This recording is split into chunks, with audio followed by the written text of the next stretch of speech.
Bertanya Bu ya, suami melakukan kesalahan kepada istrinya dan kakaknya diam bukan menasihati, bahkan terkesan membenarkan, sempat nyuruh cerai juga. Apa dibenarkan sikap seorang kakak seperti itu? Bagaimana saya sebaiknya menyikapinya? Terima kasih Bu ya. Maaf, apakah dibolehkan kakak atau orang lain mencampuri urusan rumah tangga saya? Pertama, Anda tidak menyebutkan kesalahannya seperti apa. Satu. Yang kedua, pasti atau dalam dugaan Anda. Ini dilakukan oleh kakak tadi Bu ya. Bukan, yang dilakukan oleh pasangan. Baik Bu ya. Salahnya kayak apa sih? Kan begitu kan? Ya Bu ya. Anda belum menyebutkan apakah salah itu murni dia setelah terbukti, karena ada tahapannya, ya kan? Ya Bu ya. Apakah betul salah? Kalau betul salah, Anda ikut andil enggak dalam mewujudkan kesalahan tersebut? Makanya jangan gampang nyalain orang juga. Kita perlu lihat. Makanya pertanyaan-pertanyaan semacam ini kita bingung menjawabnya. Dari sisi mana kita harus menjawab.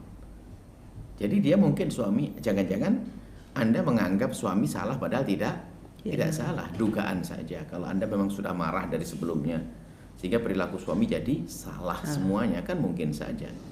Anggap saja betul suami salah, ya kan? Suami Anda melakukan kesalahan, itu betul misalnya. Tapi perlu dicermati. Yang bertanya sepertinya suami Bu ya. Bukan istri. Suami melakukan kesalahan, tapi Suami melakukan kesalahan kepada istri dan kakaknya diam bukan menasehati. iya, kakaknya suami bahkan diam. terkesan. Iya, yang tanya istri. Kakaknya suami itu diam, mestinya kan nasihati adiknya. Iya Kalau iya salah iya. gitu. Betul kan? Iya Bu ya. Jadi kemudian setelah itu Anda jangan-jangan istri ikut andil di dalam kesalahan sang suami. Iya Bu ya. Kita tidak bisa menjawab kayak apa sih bentuk kesalahannya. Kalau seandainya suami benar nggak benar, benar-benar nggak benar, salah, zalim, lah kok kakaknya mendiamkan juga nggak. Jangankan kakaknya, siapapun juga nggak boleh mendiamkan orang melakukan kesalahan.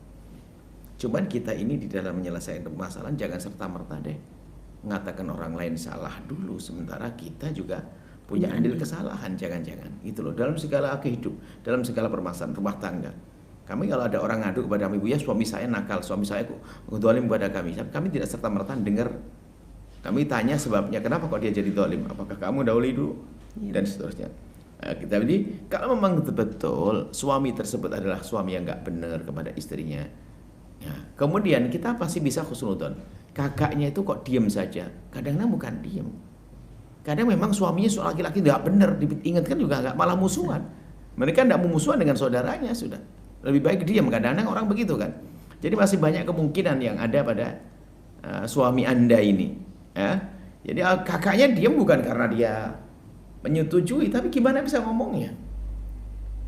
Anda saja sebagai istrinya yang punya anak berapa juga dibegitukan, Kak, ya kan? Padahal ada anaknya. Kalau menurut Anda, makanya kita semuanya ini kita mengira-ngira jawaban yang semacam ini. Nah, tinggal yang mana kira-kira yang tepatnya. Kalau memang ternyata betul suami itu adalah orang yang nggak benar, suami adalah orang yang zalim, siapapun yang membiarkannya dan dia mampu untuk merubahnya, ya salah. Tapi ingat, Anda pun juga tidak boleh langsung marah. Sepertinya Anda sudah mulai marahnya kemana-mana. Ke kakaknya jadi marah. Sampai pertanyaan terakhir itu yang menjadikan kami menanggapi jangan-jangan Anda ini sudah salah, banyak salah juga. Yaitu apa? Sejauh mana kakak boleh ikut campur? Lah ini kan kita ini kadang-kadang lihat orang tuh lagi seneng sama lagi marah tuh beda menyikapi sebuah kejadian. Kalau lagi marah menganggap dia ikut campur. Tapi kalau lagi seneng dia membantu.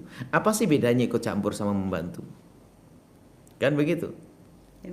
Ikut campur sama membantu. Misalnya rumah Anda kotor, tiba-tiba ada tetangga ikut bersih-bersih dan sebagainya. Ikut campur atau membantu? Kalau Anda lagi seneng pasti Anda bilang dibantu sama tetangga. Tapi kalau Anda lagi marahan, kenapa nih ikut campur urusin rumahnya orang? Ini beda. Makanya jangan. Yang perlu kita tata hati kita, sehingga kita itu melihat orang itu dengan benar insyaf.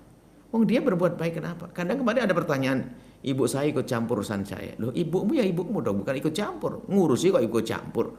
Ibumu sayang kepadamu, jangan dianggap ikut campur. Justru kamu yang salah menganggap ikut campur. Nah, termasuk orang yang suka mengatakan orang lain ikut campur itu biasanya adalah orang yang kurang terima kasih. Jadi setiap orang dianggap ikut campur, ganggu barangkali semacam itu. Padahal orang tersebut ingin membantu, orang tersebut ingin ya ikut menyelesaikan permasalahannya. Cuman kan setiap orang berbeda-beda dengan kemampuan masing-masing. Jadi seperti itu. Jadi akan serta-merta menganggap orang itu ikut campur. Bisa jadi mereka adalah datang untuk membantu. Kemudian ini ada pertanyaan bingung tadi. Kakaknya katanya nggak pernah ngurusi adiknya, suaminya tadi. Tapi kalau sekarang ikut campur gitu kan. Jadi mohon ini yang bertanya, barangkali kalau bisa ketemu langsung dengan Buya, kami bisa mencoba mengurai apa sih permasalahan yang sesungguhnya yang terjadi. Kemudian kita akan beri tawaran-tawaran solusi. Ini adalah gambaran solusi yang bermacam-macam. Tinggal Anda milih saja dengan keinsyafan Anda. Kalau memang Anda yang salah, Anda berubah. Kalau suami salah, yuk kita selesaikan bersama. Tidak usah dibawa-bawa ipar dan seterusnya. Semoga Allah menjaga semuanya. Allah a'lam bishawab. Setelah Anda menyaksikan video ini, jangan lupa berselawat kepada baginda Nabi Muhammad sallallahu alaihi wa alihi wa sahbihi wasallam.